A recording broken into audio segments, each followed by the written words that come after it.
Okay, if you're a parent, you know this scene. I mean, you really know it.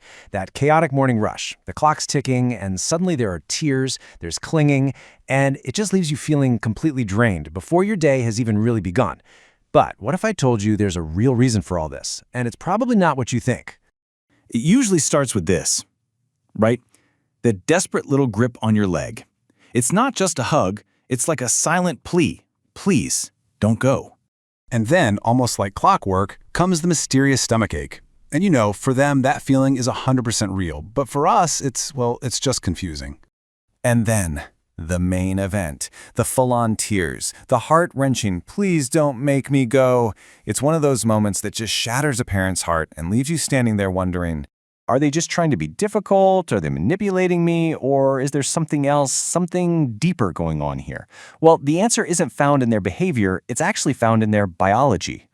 So, to really get to the bottom of this, we first have to tackle some of the common beliefs we have as adults. The ideas that might actually be getting in the way of helping.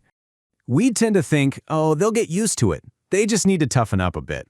But here's the thing. Your child's body isn't learning from time passing, it's learning from a feeling of safety. So those tears, they're only going to stop when their little nervous system genuinely feels secure. This right here, this is a total game changer. We often believe that if we push our kids to be independent, they'll somehow become stronger. But this just nails it. True independence, real confidence. It isn't forged in loneliness. It actually grows from that deep, unwavering security of knowing they have a safe base to always come back to. All right, so let's go a little deeper. Let's peek under the hood, so to speak, and see what's really happening inside your child's brain during these super stressful mornings.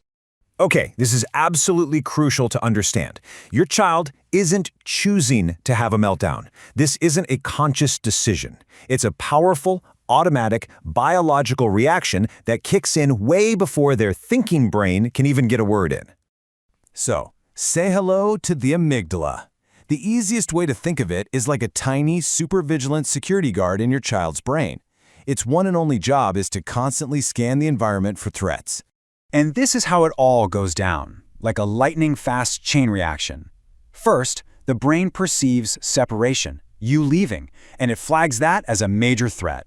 Second, bam, that tiny security guard, the amygdala, sounds the alarm. Third, this triggers a whole flood of the stress hormone cortisol. And fourth, that chemical surge creates the physical survival response that we see on the outside. The clinging, the crying, and yes, even those stomach aches. And here's the huge disconnect between our world and theirs. You, the adult, you see a temporary, totally safe separation. You know you're coming back. But to their developing brain, which lives right here in the present moment, it can literally feel like you are disappearing. Forever. It's a survival threat. You just can't reason with the survival response. I mean, you can explain over and over again that you'll be back in just a few hours, but their primal brain, it doesn't process that logic. It only understands one thing, that raw, terrifying feeling of disconnection. So, okay, we get the biology now, but why? Why is it always so much worse in the morning? Well, it's pretty much a perfect storm. First off, our cortisol levels, that's the stress hormone we just talked about, are naturally at their peak right when we wake up.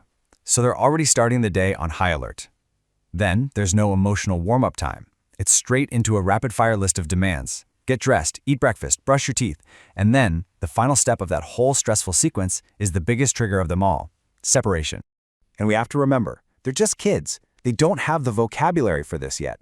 They can't look at you and say, Mom, I'm feeling a great deal of anxiety about the impending separation and my body feels out of control. Of course not. So they show you in the only way their body knows how, with tears and with clinging. So the next time you're in that moment and you see those tears welling up, just remember this. What you're looking at isn't defiance. It's a biological cry for safety. It's a cry for help. And just knowing that, well, that can change everything. So let's just paint a picture here, one that's probably super familiar if you've got a little one. We're talking about that daily struggle right at the school gate. So you get to the school gate, right? You lean in for that goodbye hug, and boom, it starts. The crying, the clinging, you can just feel that tension and distress, and it's tough for both of you. And then, what feels like seconds later, something kind of puzzling happens. Your phone buzzes, you get a message from the teacher, maybe even a picture, and there they are, your kid happily playing, totally fine. It's like the storm just vanished as quickly as it came.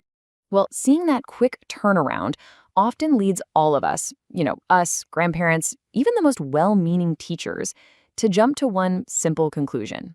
And it's a conclusion that, as we're going to see, is just wrong. We think, see, they're just faking it. Okay, but what if it's not an act? Like, at all? Let's actually unpack the science behind those tears and really look at what's going on inside your child's brain and body in that very stressful moment. And this brings us to a really important idea called contextual stress. It's exactly what it sounds like. It's not manipulation, it's not them faking it, it's a genuine emotional reaction that is completely tied to a specific trigger. And in this case, that trigger is the exact moment you're leaving. So look at this timeline, it really breaks it down perfectly. First, you have the trigger, that moment of separation. That kicks off a very, very real reaction. Their little nervous system just gets flooded with distress. But, and this is the key part, once that trigger is gone, once you've left, their system can start to recover. It calms back down. So the distress was absolutely real, but it was also temporary, and it was tied directly to that one specific moment. Okay, so if we know this is a real, biological stress response, then what happens if we just dismiss it? What's the actual long-term cost of just telling a child to get used to it or to stop crying? Yeah, we really have to stop and ask ourselves, what's the lesson our child is really learning here? When we tell them, whether we say it out loud or not, to just stop crying, what message are they getting? Well, what they learn is this: my feelings are not okay. They start to internalize this really powerful and frankly damaging message that their genuine, authentic emotions are wrong, or they're inconvenient, or they're just not acceptable to the people they trust the most in the world. They learn that their inner world, that's something to hide. And that can cause some pretty serious issues later on. They might just learn to suppress their feelings completely, which can lead to this quiet but constant anxiety humming under the surface. Or sometimes it can go the other way entirely and just backfire, leading to even stronger opposition, bigger battles down the road, because they're fighting so hard just to feel heard. And this really brings us to such a critical point. We might get what we want, a morning without tears, but we have to understand that silence is not the same as calmness. It's like the quote says, sometimes it's just a system shutdown. It's a sign that the child just feels completely overwhelmed and alone. So, okay, if the goal isn't a silent, tear-free drop-off, then what is the goal? This is where we have to totally reframe the whole situation. The tears, they aren't the problem we need to solve. They're a signal we need to learn how to read. And this new perspective is laid out perfectly here. Let's look at what the tears are not. They're not a sign of weakness, they're not a sign of being naughty, and they're definitely not a sign that they hate school. So what are they?